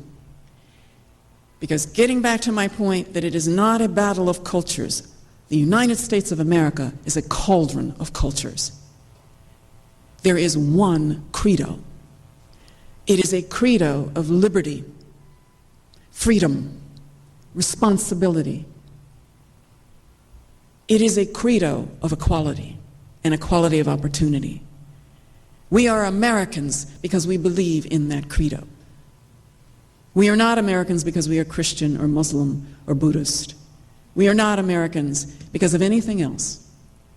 We are Americans because of that credo. Of the many, one. Many cultures, one credo. People who don't believe in freedom need to go someplace else. But people of many religions and of no religion are welcome here. This set of communities, Muslim Americans, American Muslims, are the vanguard because the United States does not know how to solve this problem, and it will thrash around dangerously until there is a solution.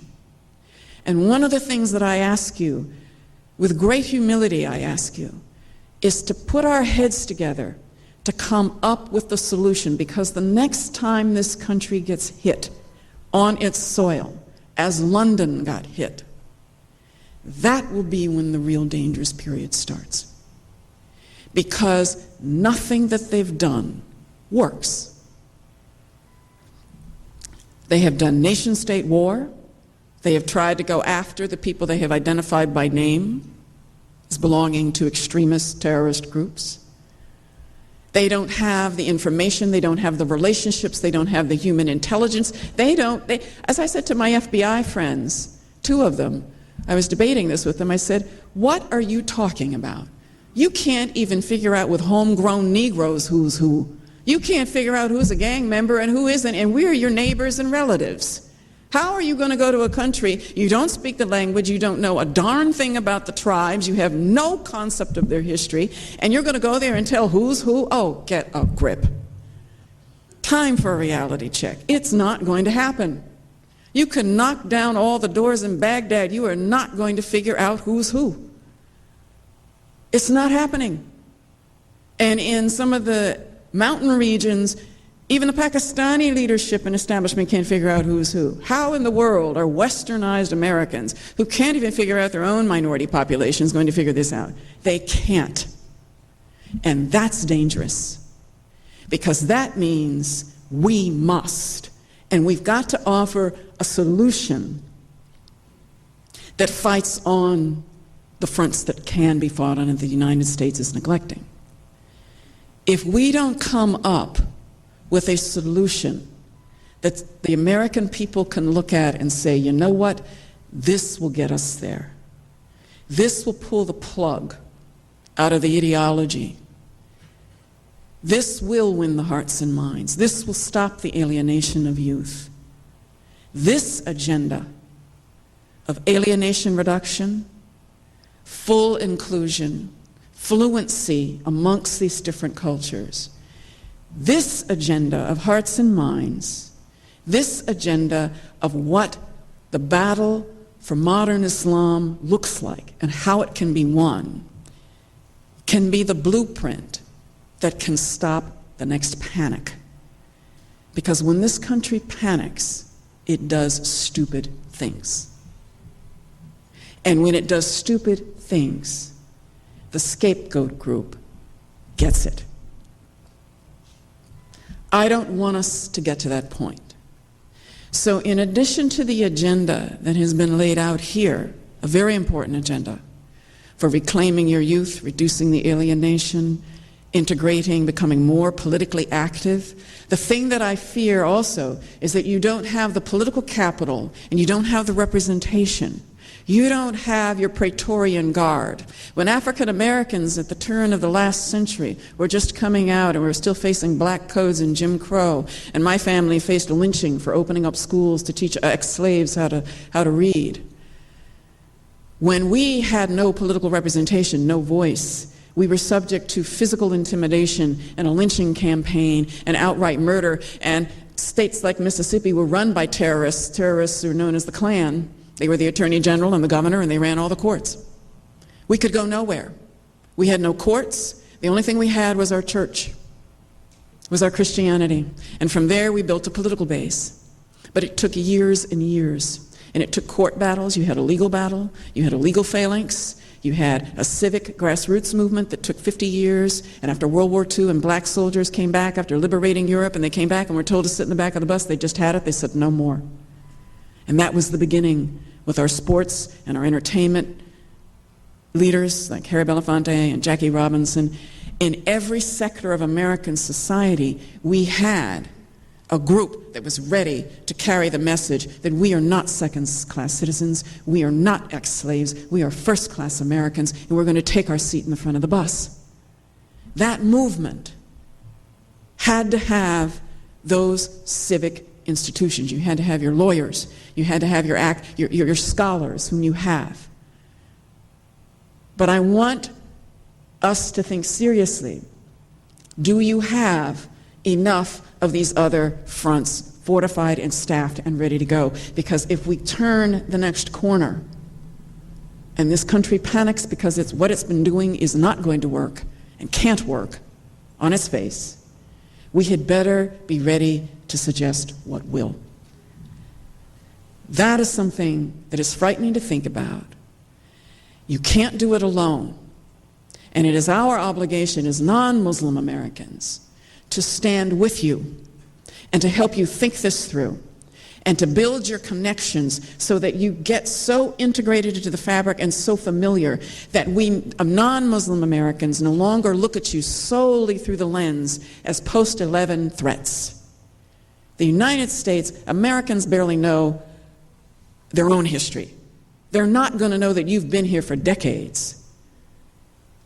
Some of you have been here for 50 years.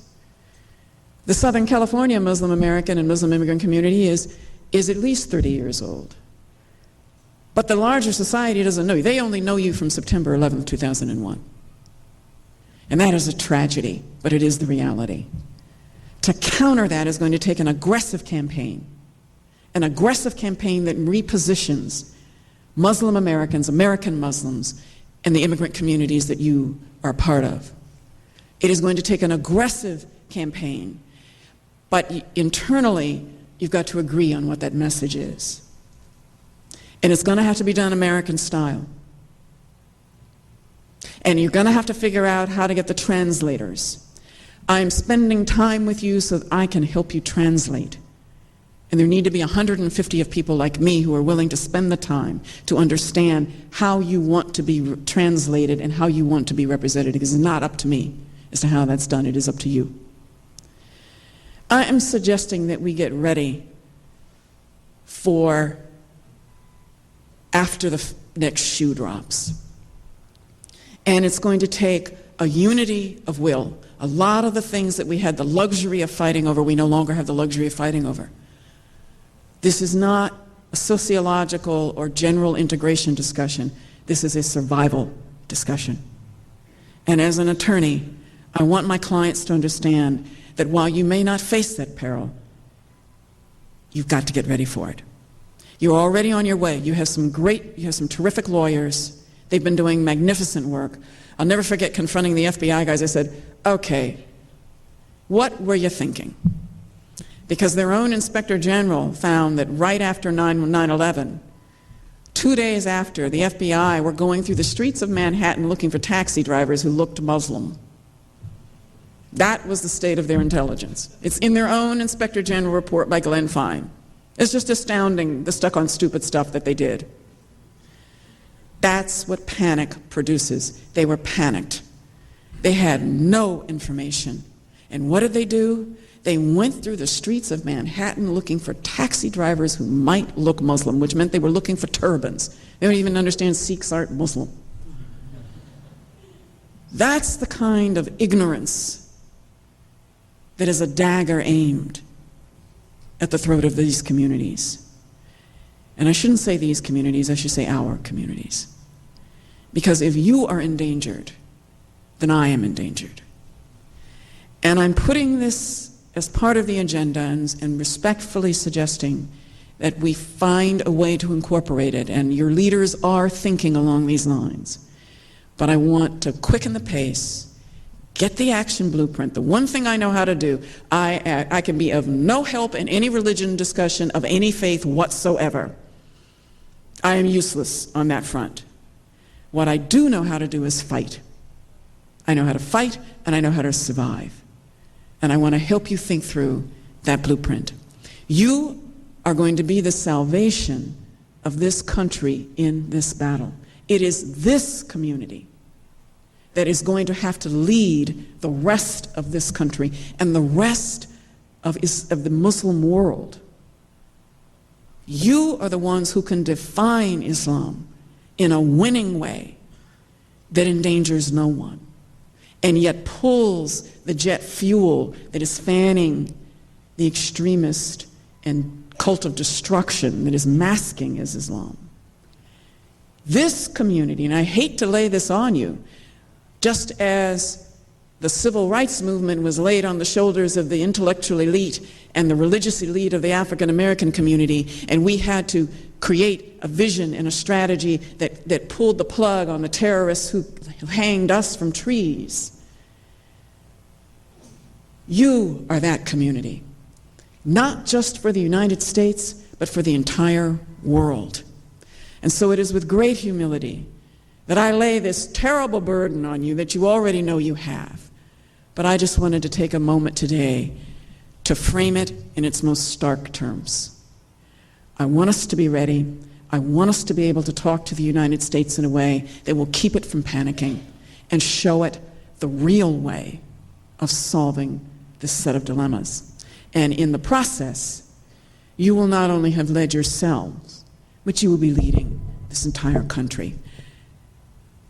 It is a privilege to be here. My learning curve is steep. I beg your indulgence and your patience.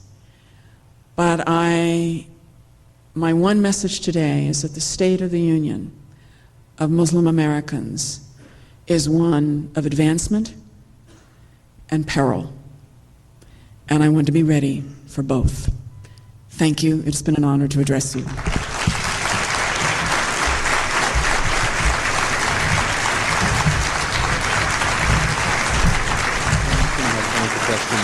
Announcement for the book is going to happen now.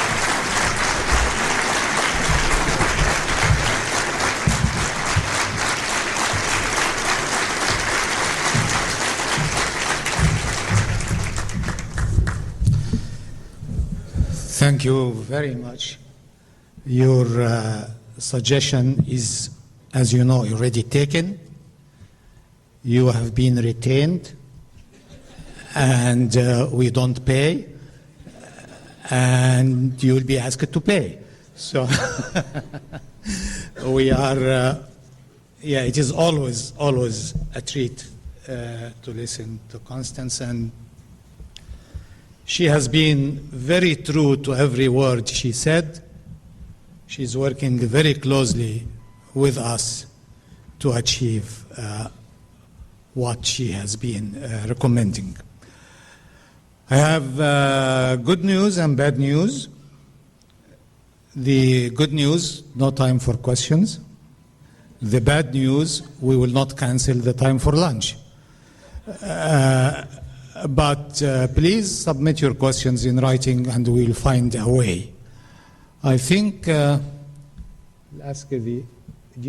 is the time for that? Okay.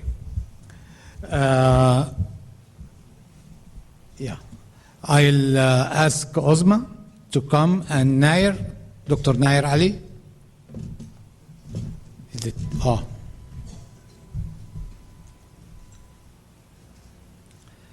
A part of what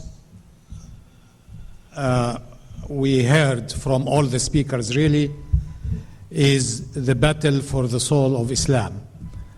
And Constance put it very squarely that no one can win this battle, no one can fight this battle but us.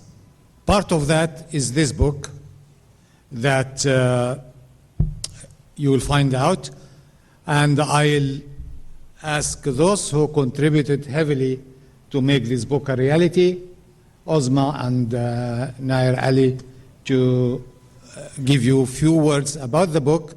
It's not becoming that my name on the book and I make propaganda for it, but for sure the money goes to MPAC and the book will be signed out during the lunchtime. This is the book. Assalamu alaikum.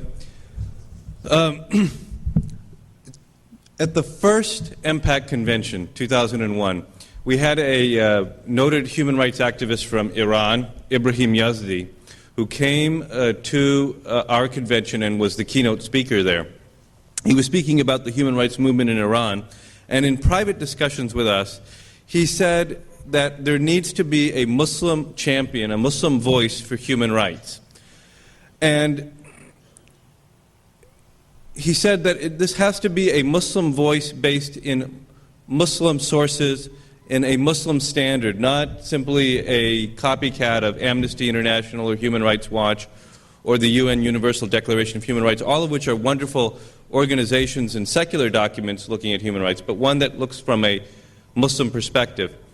And this made me think back to a khutbah I heard when I was a teenager. And most of the time I don't really hear much when I go to khutbahs, but this time I was actually paying attention. And the Imam was speaking And I can still remember this. It was when I was about 14 or so. He was speaking about Islam and human rights, and he said that Islam brought all the human rights to humanity 1,400 years ago. And I was thinking at the time, well, what is he talking about? It doesn't say in the Quran freedom of speech. It doesn't say in the Quran freedom of religion the way it says it in the U.S. Bill of Rights. It doesn't use that language. But over the years, I continued to think about what the Imam was trying to get at. And then when Ibrahim Yazdi made this challenge to us, we decided as an organization that we were going to do this. So we were going to go and look at human rights from a Muslim perspective. And when we decided to do that, we realized this was a huge task. This was not something that we could do in 1 or 2 days. This was going to require a real, serious study. And to do that, this was 4 years ago now, we embarked on a process. We got scholars. We got the input of a lot of people within MPAC. Dr. Hathout took the lead on this.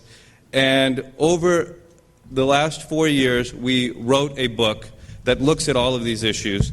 And this book, In Pursuit of Justice, is being published and now is finally available for sale. It's outside. Dr. Hathout will be signing the copies.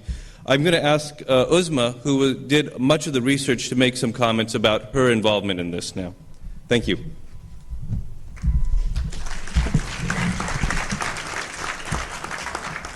Assalamu alaikum. Good morning. Thank you, Nair, for giving me this opportunity to be here. It's good to see that all our hard work and efforts over the last 3 years have finally come to fruition. Just a word about myself. I'm a Canadian. I'm a Montrealer.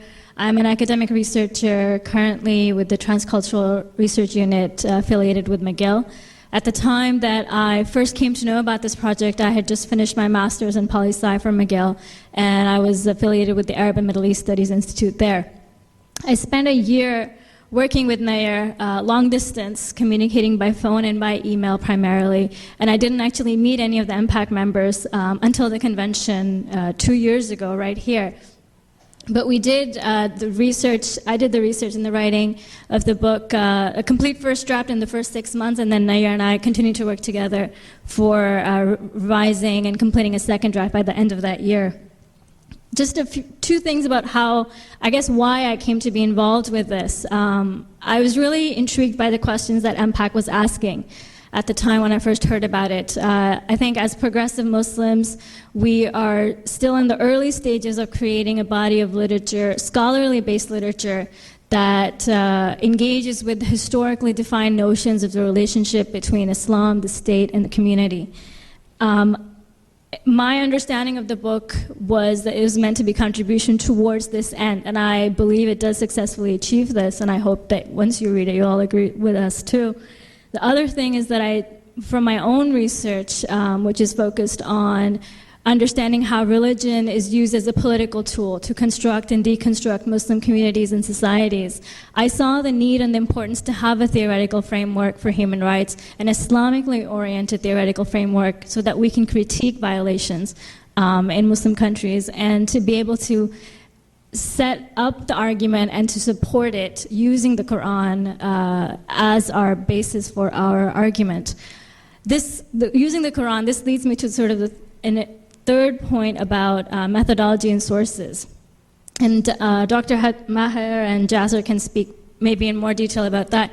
But primarily we've situated our arguments with the Quran as a starting point and then going on to religious and academic sources as necessary. And I think we are well aware of the subjectivity of interpretation, but I think it is important to also emphasize individual reasoning and an interpretive process as part of the component by which we wrote it, and I hope with which you will read it as well. The flexibility in that process, I think that is what is most important, that is symbolic of what we meant to achieve. I think this is what MPAC is also trying to do in its work more generally, and I hope it's what you will receive and be able to contribute to, as well as in furthering discourse and discussion on these issues in your communities. Lastly, just thinking about reflecting on the initial vision of the book. I mean, this is 3 years ago that I wrote it, and I've been worked with MPAC for that 1 year. I know that some things have changed, primarily the environment in which we're living in has changed, but I think the book is still highly relevant and highly important today, particularly because the nature of discourse by and about Muslims in contemporary Canada and America has become very politically charged. It makes it necessary, I think, all the more so for us to examine and engage with these issues of what our faith means, what our religion means, what our rights are, what they should be, as we define our own evolving identities and our own evolving place as Muslims within our communities. Thank you.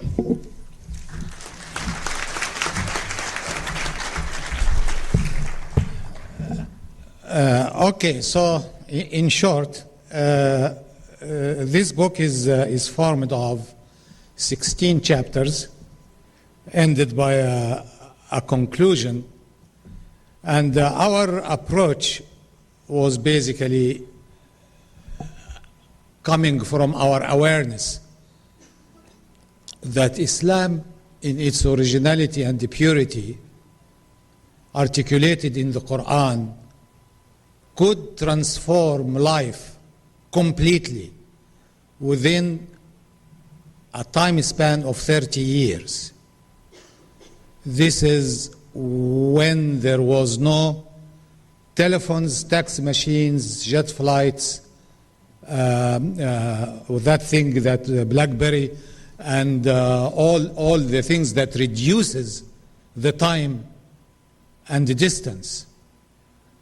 So if you factor that in, that means that a book came, changed everything within about 5 minutes, if we make the time equivalent. So, and that book did not disappear, it stayed here, then we found that it's not working anymore.